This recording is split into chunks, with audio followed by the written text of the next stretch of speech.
తొలుత అవిఘ్నమస్తనుచు ధూర్జటి నందన నీకు మృక్కెదన్ ఫలితము సేయుమయ్యా నిను ప్రార్థన చేసెదయే కదంత నావల పలిచేతి ఘంటమున వాక్కున నెప్పుడు బాయకుండు మీ తలపున నిన్ను వేడెదను నా తలపున నిన్ను వేడెదను దైవగణాధిపలోకనాయక నారాయణం నమస్కృత్య నరం చైవ నరోత్తమం దేవీం సరస్వతీం వ్యాసం తతో జయముదీరయేత్ సచ్చిదానందరూపాం తాం గాయత్రీ ప్రతిపాదితాం నమామి హ్రీమయీం దేవీం ధియో నః ప్రచోదయాత్ ఆపదామపహర్తారం దాతారం సర్వసంపదాం లోకాభిరామం శ్రీరామం భూయో భూయో నమామ్యహం. ప్రియ భగవద్బంధువులారా, మనం 43 భాగాలు పూర్తి చేసుకొని ద్వాదశ స్కంధంలో 44వ భాగంలోకి ప్రవేశిస్తున్నాం. నిన్నటి రోజు సదాచారంలో భాగంగా బ్రహ్మచర్యం గురించి, శాంతి హోమాల నిర్వహణ గురించి, గాయత్రీ మంత్రం యొక్క వైభవం గురించి, అలాగే దీక్ష ప్రధాన స్వీకారాలు వీటి గురించి కూడా మనం సవిస్తరంగా చెప్పుకొని ఈ రోజున 44వ భాగంలో ఇంద్రాది దేవతలకు ఆ జగన్మాత ఎలా గుణపాఠం చెప్పింది అటువంటి విషయాలు ఇవాళ మనం చూద్దాం.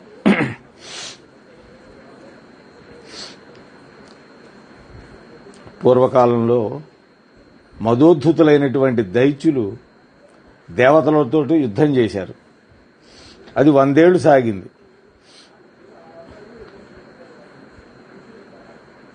చాలా జగత్తంతా నాశనమైంది.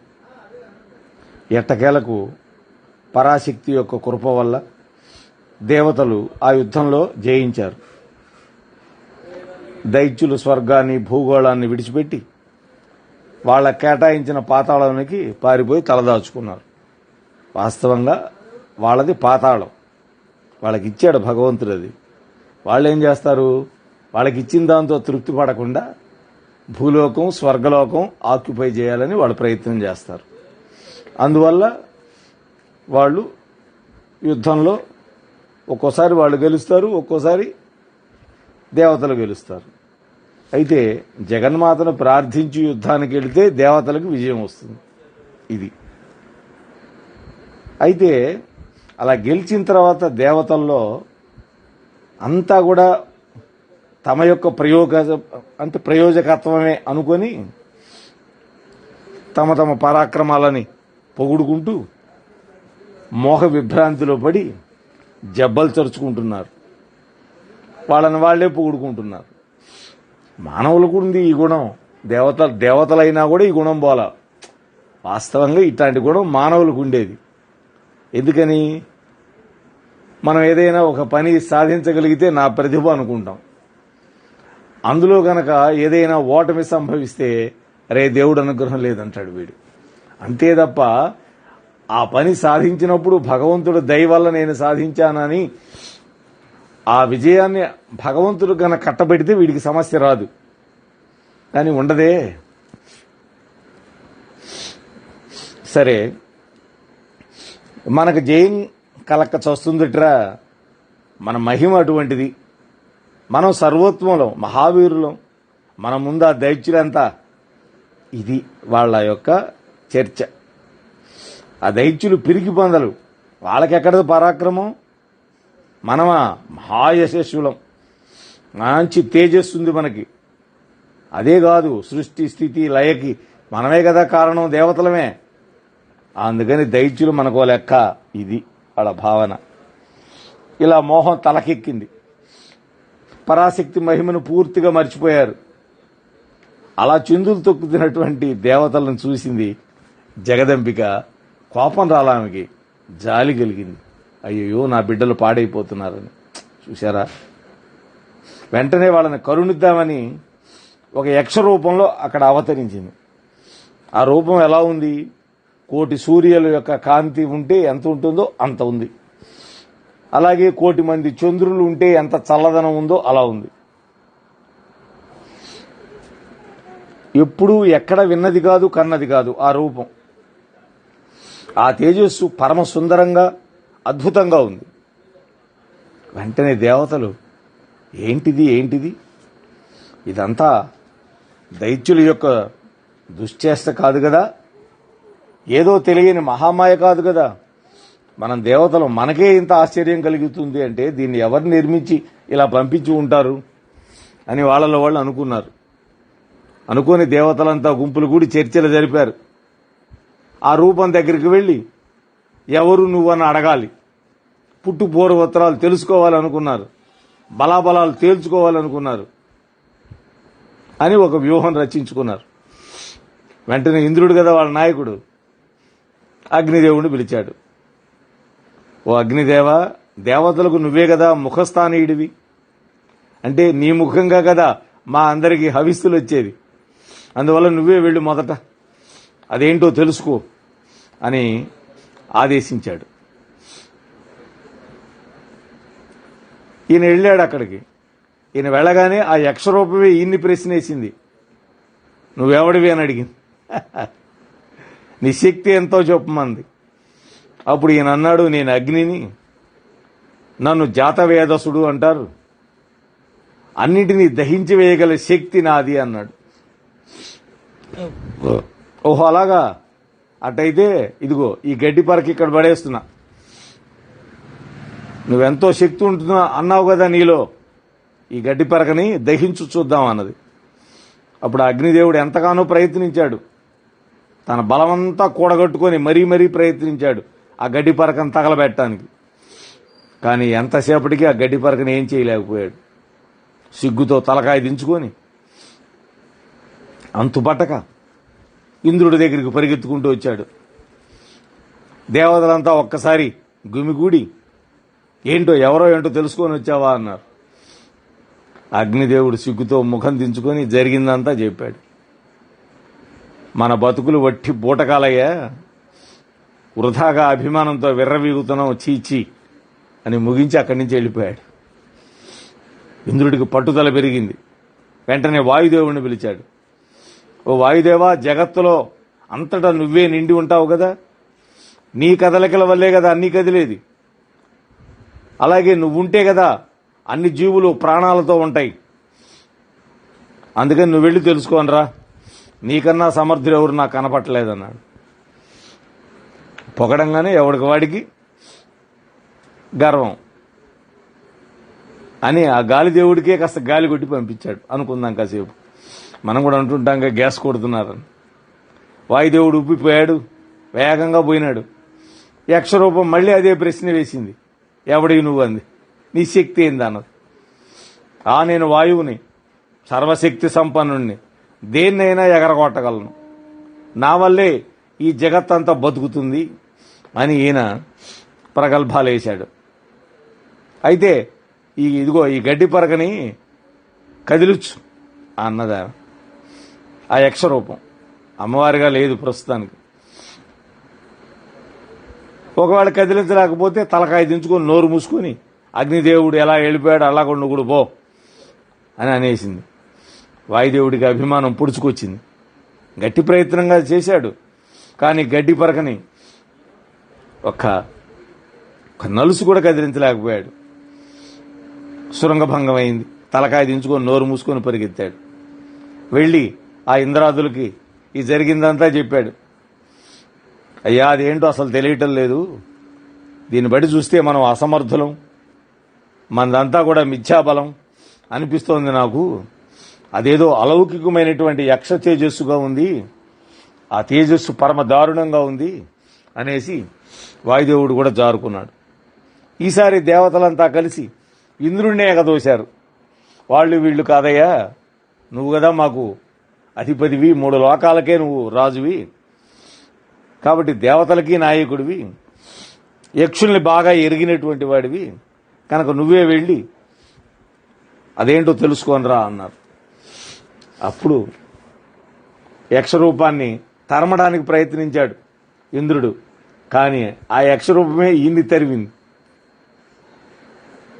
తరిమి చటుక్కున మాయమైపోయింది. మాటామంతి వినపడ్ల. ఇంద్రుడికి దిక్కుతోచల. అది ఒక దారుణమైన అవమానంగా అనిపించింది ఆయనకి. అయ్యో, తన్నే మాయ చేసిందా? కన్నుగప్పి పారిపోయిందా? నేను దేవసభకి ఏ ముఖం పెట్టుకుని వెళ్ళేది? వాళ్ళందరికీ ఏం చెప్పేది? మహాత్ములకు అభిమానమే కదా ధనం అన్నారు పెద్దలు. కనుక నాకు ఇక మరణమే శరణ్యం అని నిర్ణయించుకొని మరణించాలి అనుకున్నాడు. సరిగ్గా అదే సమయానికి అశరీరవాణి వినపడింది. ఓ సహస్రాక్ష ఇంద్ర, నువ్వు వెంటనే మాయా బీజాక్షరం చేపించవయ్యా, సుఖపడతావు అంది. వెంటనే అక్కడే కూర్చున్నాడు తపస్సుకి. కళ్ళు మూసుకున్నాడు. ఆ మాయా బీజాక్షరాన్ని 1,00,000 సంవత్సరాలు నిరాహారుడే చేపించాడు. బా, అంటే వాళ్ళ ఆయుర్దాయం అటువంటిది కాబట్టి వాళ్ళు చేపిస్తారు. ఎందుకని? ఇంద్రుడి యొక్క ఆయుర్దాయం 71 మహాయుగాలు. ఒక మహాయుగానికి 43,20,000 సంవత్సరాలు ఇంటూ 71 వేయండి, ఎంత వస్తుందో. అది ఇంద్రుడి యొక్క ఆయుర్దాయం.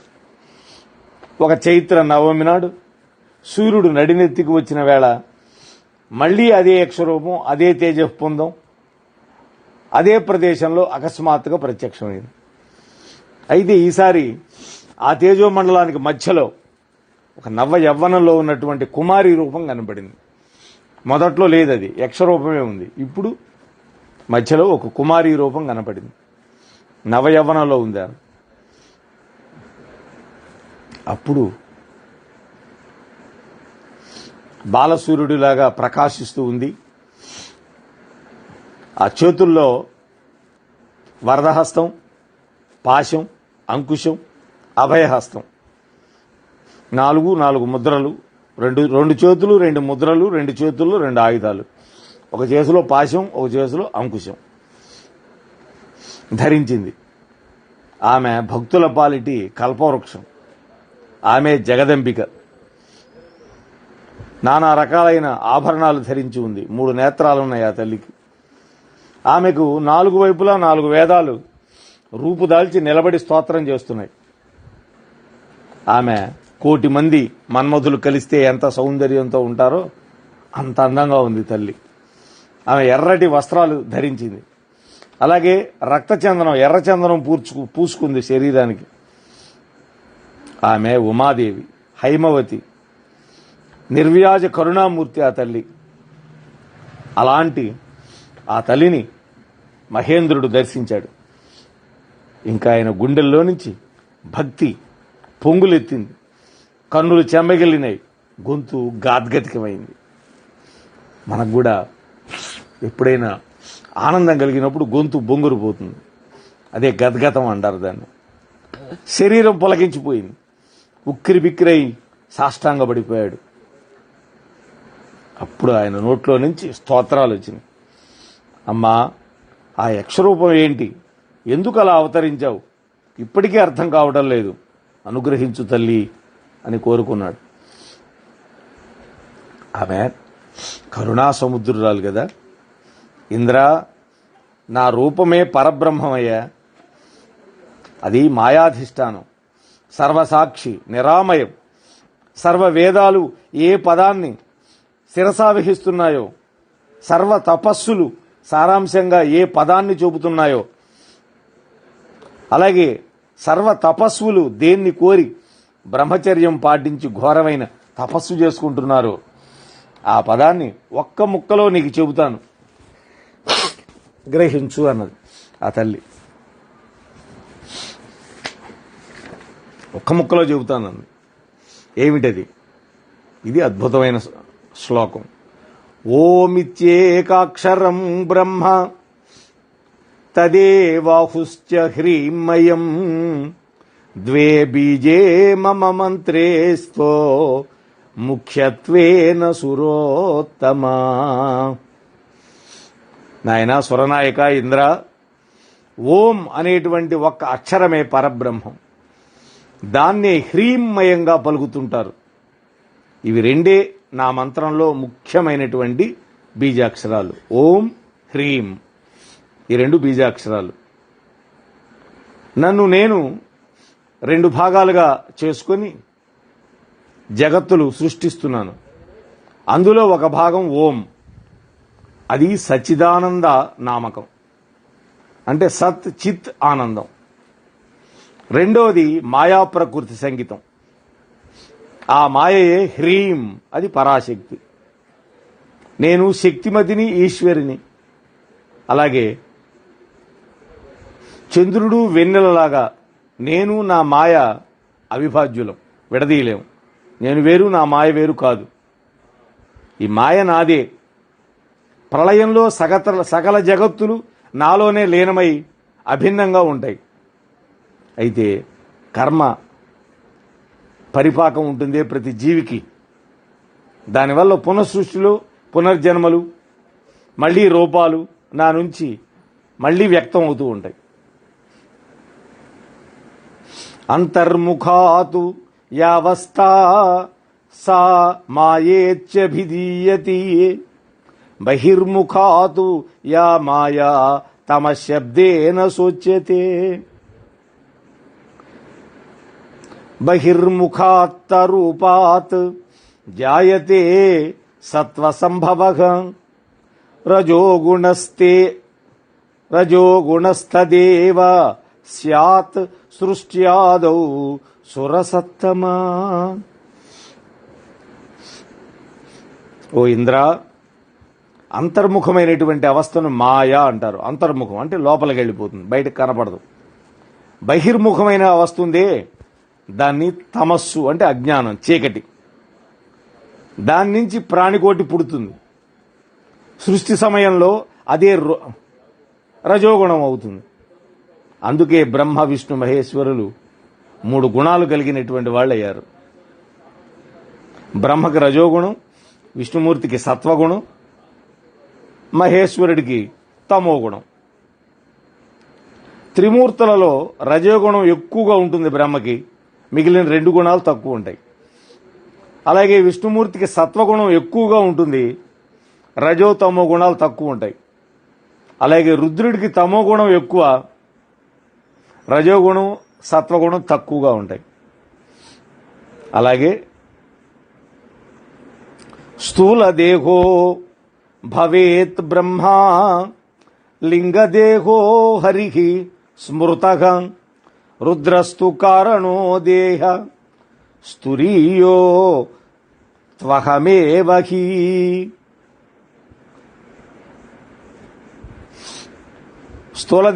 స్థూలదేహం ఉందే, బయటికి కనిపించేది, అది బ్రహ్మరూపం. సూక్ష్మదేహం ఉంటుంది, అది శ్రీహరి యొక్క రూపం. కారణదేహం ఉంటుంది, అది రుద్రుడు. కారణదేహం దేనికోసం? చనిపోయిన తర్వాత మనం కష్టాలు అనుభవించాలి కదా, సుఖాలు అనుభవించాలని అది కావాలి, అది కారణదేహం. అలాగే తురీయ వస్తుంది, ఆ లాస్ట్, అది నేనేనంది అమ్మ. నా రూపం నిర్గుణము సగుణము అని 2 రకాలుగా ఉంటాయి అన్నది అమ్మ. నిర్గుణం అంటే గుణరహితంగా ఉంటుంది, కనపడదు. సగుణం అంటే మనలాగే కరచరణాదులతో ఉంటుంది. వీటిల్లో నిర్గుణ రూపం ఉందే, అది మాయా రహితంగా ఉంటుంది, దాంట్లో మాయ ఉండదు. కానీ సగుణ రూపం ఉందే, అది మాయా సహితంగా ఉంటుంది. నేను ఈ జగత్తును సృష్టిస్తున్నాను, అందులో ప్రవేశించి జీవుల్ని వాళ్ళ కర్మానుసారంగా ప్రేరేపణ చేస్తాను. సృష్టి స్థితి తిరోధానం నా ప్రేరణ వల్ల జరుగుతుంది. సృష్టించడం, దాన్ని పోషించడం, తిరోధానం అంటే లయింపజేయటం. దానికోసం బ్రహ్మ విష్ణు మహేశ్వరులను కారణాత్మకులుగా చేసింది నేనే. నాకు భయపడి నా ఆజ్ఞగా గాలి వీస్తుంటాడు, సూర్యుడు వెలుగుతుంటాడు. దేవతలంతా చేసే పనులు నా ఆజ్ఞ వల్లే. కనుక నేనే సర్వోత్తమురాలిని. నా అనుగ్రహం వల్లనే రాక్షసులతో యుద్ధాలు మీరు జయం పొందుతున్నారు. ఒకప్పుడు మీకు, ఒకప్పుడు వాళ్ళకి, అంటే దైత్యులకి విజయం అందిస్తుంటాను. ఎందుకని? నేను సర్వస్వతంత్రురాలిని. నా ఇచ్చ ఇది. అయితే ఇవన్నీ నేను కర్మానురోధంగా చేస్తుంటాను. అది అమ్మ చెప్పింది. ఓ ఇంద్ర, సర్వాత్మికమైనటువంటి నన్ను విస్మరించారు మీరు. విజయగర్వంతో విర్రవీగారు. మీ విజయమంతా మీ ప్రయోజకత్వం అని మీరు అహంకరించారు, మోహంలో పడ్డారు. మీ కళ్ళు తెరిపించాలని మీ మీద అనుగ్రహంతో మీ శరీరాల్లో ఉన్న నా శక్తుల్ని బయటికి తీసి ఆ తేజోమయ మండలంగా యక్ష రూపంలో అవతరింపజేశాను. అందువల్ల మీరు ఏ పని చేయలేకపోయారు. మీ అహంకారాన్ని అణిచివేశాను. మీ శక్తిహీనత మీకు తెలిసి వచ్చేట్టు చేశాను. కనుక ఇక నుంచి అహంకార రహితులై సచ్చిదానంద స్వరూపిణి నన్ను శరణు వేడుకోండి అని చెప్పి ఆ జగన్మాత అంతర్ధానమైంది.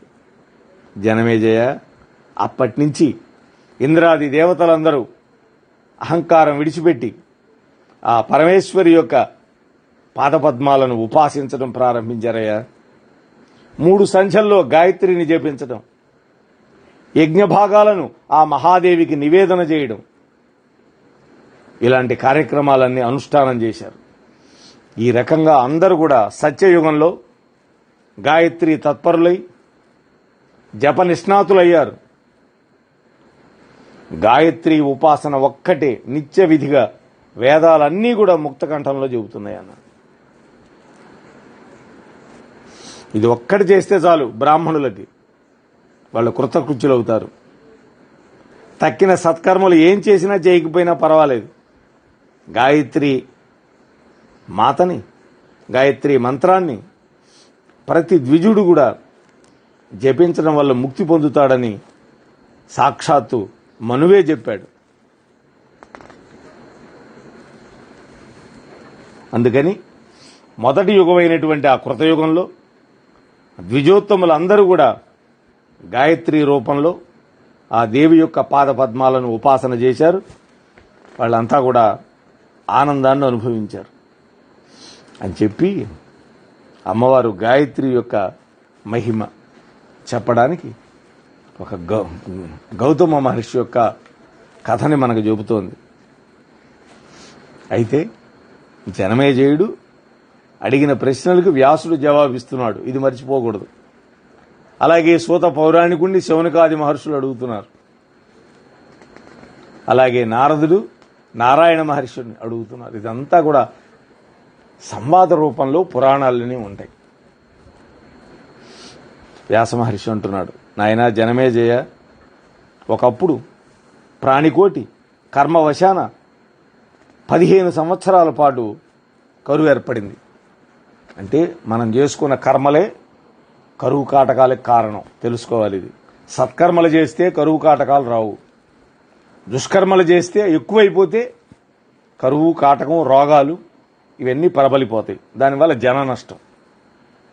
వానలు లేవు, ఎక్కడ చూసినా దుర్భిక్షమే, విలయతాండవం చేస్తోంది. ఏ ఇంట్లో చూసినా మృతదేహాలే, లెక్క పెట్టడం ఎవరి తరం కావటల్లా. ఆకలికి తట్టుకోలేక చచ్చిపోయిన వాళ్ళు చచ్చిపోతున్నారు. ఆ బ్రతుకున్న వాళ్ళు ఏం చేస్తున్నారు?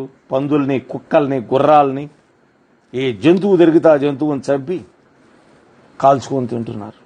చూడండి ఎంత భయంకరమైన పరిస్థితి. ఈ దశలో బ్రాహ్మణులకు ఒక ఆలోచన వచ్చింది. గాయత్రి జప మహిమ కారణంగా గౌతమ మహర్షి ఆశ్రమంలో దుర్భిక్షం లేదని, సుభిక్షంగా ఉందని వాళ్ళకి తెలిసింది. ఇప్పటికే చాలా ప్రాణికోటి అక్కడికి చేరుకున్నారని, వాళ్ళందరూ సుఖంగా హాయిగా ఉన్నారని వాళ్ళకి తెలిసింది బ్రాహ్మణులకి. కాబట్టి మనం కూడా వెళ్ళి ఆ మహర్షిని ఆశ్రయిద్దామని నిర్ణయం చేసుకొని వాళ్ళ దగ్గర ఉన్న అగ్నిహోత్రాలు, కుటుంబాలు, గోవులు, దాసదాసి జనంతో అందరూ బయలుదేరి వెళ్ళారు. ఆ రోజుల్లో బ్రాహ్మణులు అందరికీ కూడా అగ్నిహోత్రం ఉండేది ఇంట్లో. అగ్నిహోత్రం ఆరకుండా చేసుకునేవాళ్ళు.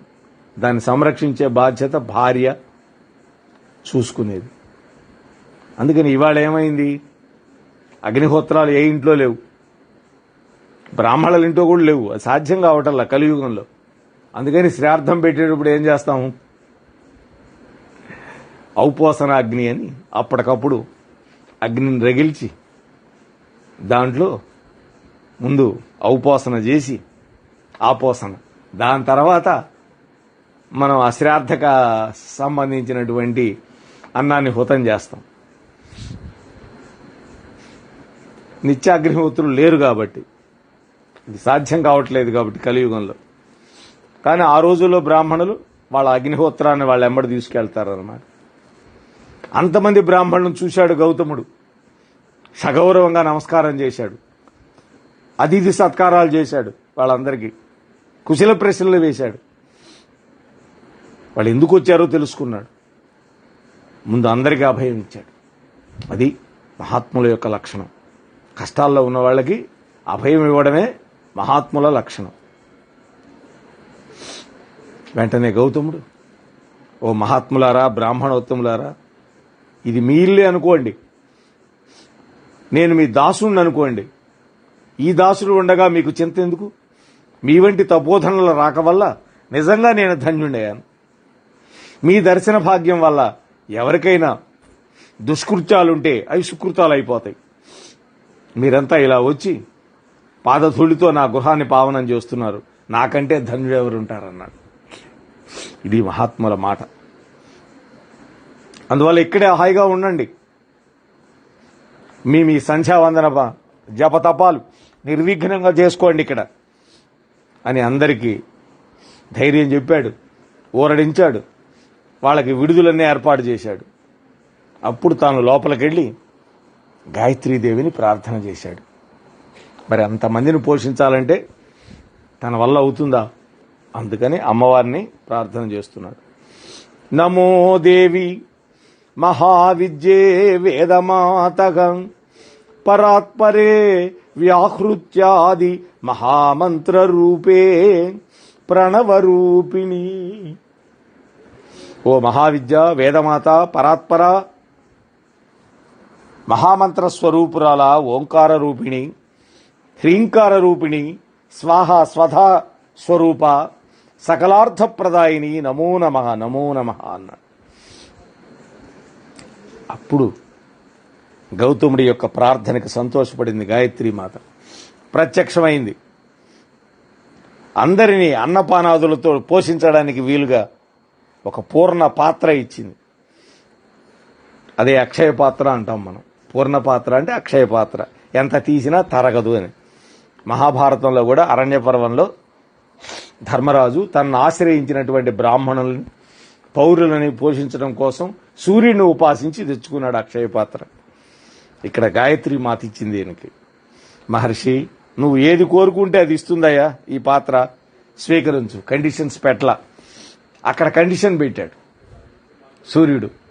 నీ భార్య ద్రౌపది భోజనం చేసి ఆ పాత్ర కడిగి బోర్లించింది అంటే ఇక ఆ రోజుకి ఇవ్వదు, మరుసటి రోజే అన్నాడు. దుర్వాసో మహర్షి వచ్చాడు కదా అప్పుడు పరీక్షించడానికి, అదో పెద్ద కథ. సరే, అన్నరాసులు పర్వతాకారంగా ఆవిర్భవించినాయి. దాంట్లో నుంచి షడ్రసోపేతంగా వంటకాలు వచ్చినాయి. కోరుకున్న ఆభరణాలు, వస్త్రాలు, యజ్ఞ సామాగ్రి, పాత్ర సామాగ్రి, సంభారాలు అంటే సరుకులు.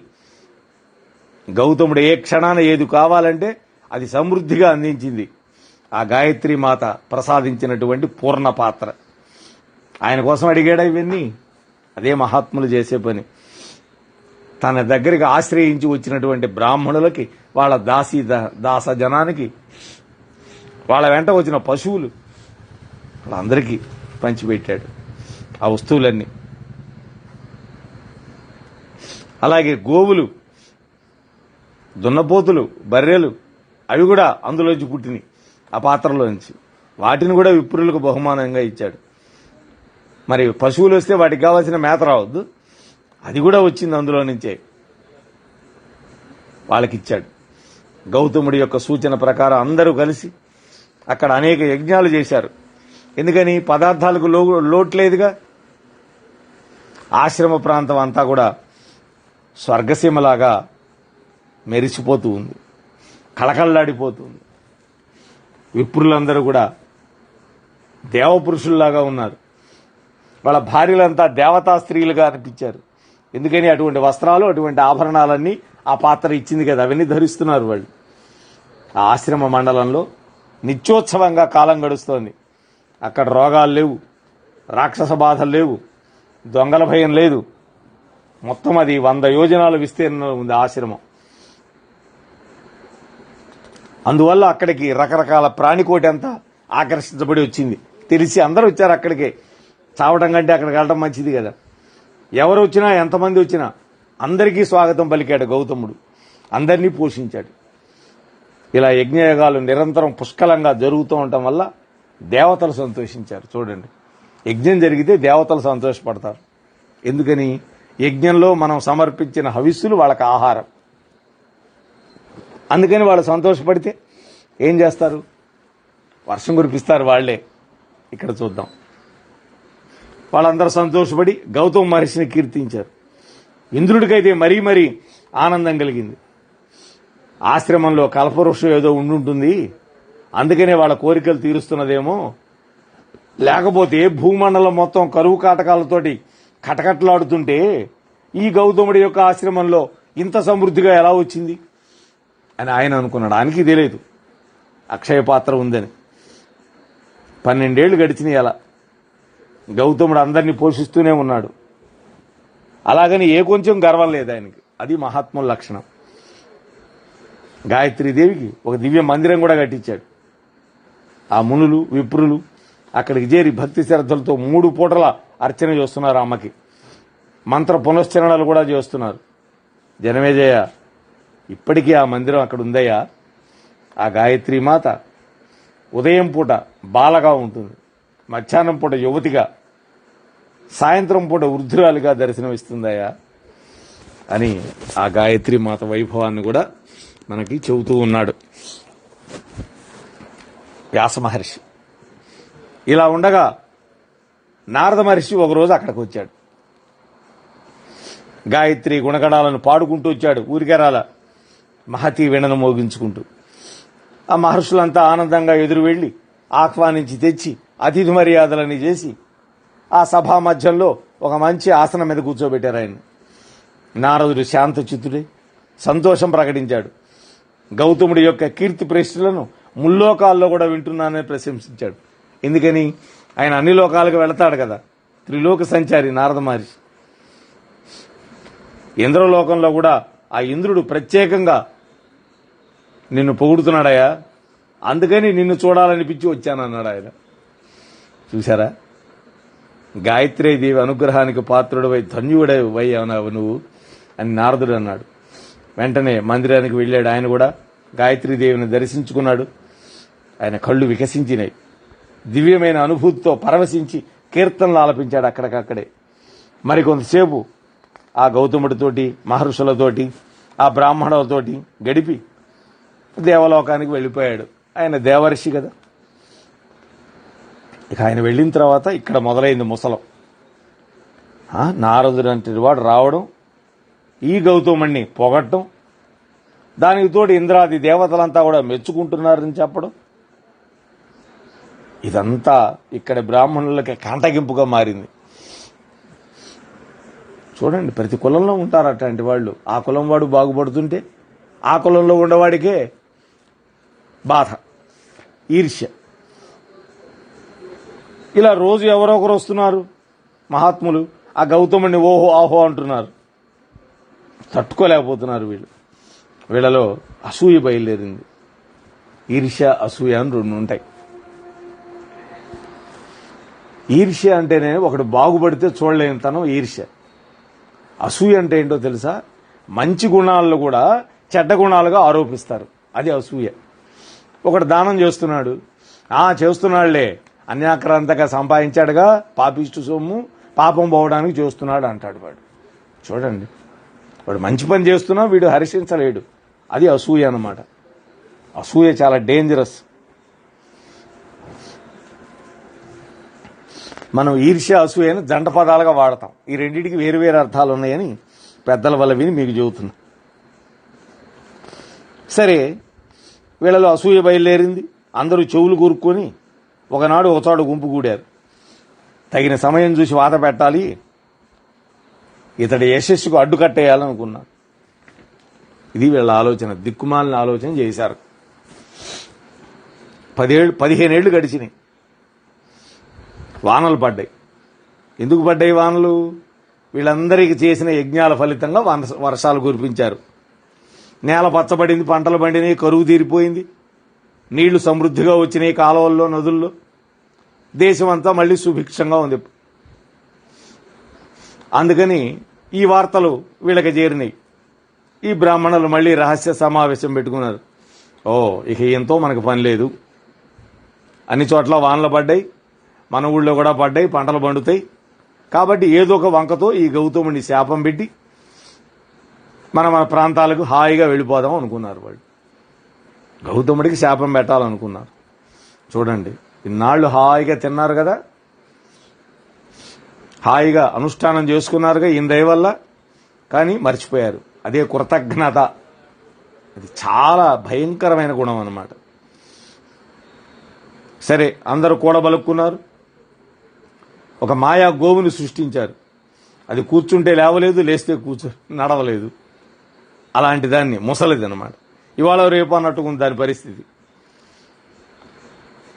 దాన్ని గౌతముడి ఆ పర్ణశాల వద్ద వదిలిపెట్టారు. లోపల మహర్షి అగ్నిహోత్రం చేసుకుంటున్నాడు.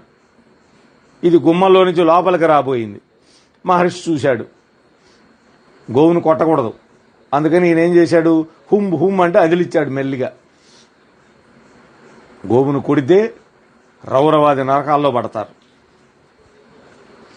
అయితే ఆ సమయంలో లేచి బయటకు తోలడం అనేది మంచిది కాదు. ఎందుకని? ఆయన అగ్నిహోత్రానికి విఘ్నం జరుగుతుంది. అందుకని కూర్చున్న చోట లేవకుండా, కదలకుండా హుంకారంతో అదిలించాడు. అట్లా అంటే పోతుంది. మనం కూడా ఏదైనా పిల్లో బుల్లో వస్తే అంటుంటాం కదా. అయితే ఆ మాత్రానికే ఆ ముసలి ఆవు ప్రాణాలు విడిచిపెట్టింది, నేలకు పడిపోయింది అక్కడే. ఇంకేముంది, బ్రాహ్మణులంతా అరుపులు కేకలు మొదలుపెట్టారు. అయ్యో అయ్యో, ఆవును చంపేశాడు ఈ గౌతమ మహర్షి, గోహత్యా పాతకి అని గుండెలు బాదుకున్నారు. అయితే ఇదే కథ శివపురాణంలో ఉంది. అయితే శివపురాణంలో ఏమైందంటే, అక్కడ గౌతముడు తన పాపం పోగొట్టుకోవడానికి వీళ్ళు శపించి వెళ్లారు కదా గోహత్య అని. తాను గోహత్య చేయలే, కానీ గోహత్య పాతకం చుట్టుంది కాబట్టి అప్పుడు ఆ గంగా నది గౌతమి నదిగా వచ్చింది. ఆమె గోదావరి. అంటే దానివల్ల గోదావరి నది మనకు దొరికింది. మోహనవాణి తెలుగు పోడ్కాస్ట్ ఛానల్ ని లైక్, షేర్, సబ్స్క్రైబ్ చేయండి. ప్రక్కనున్న గంటను మ్రోగించండి.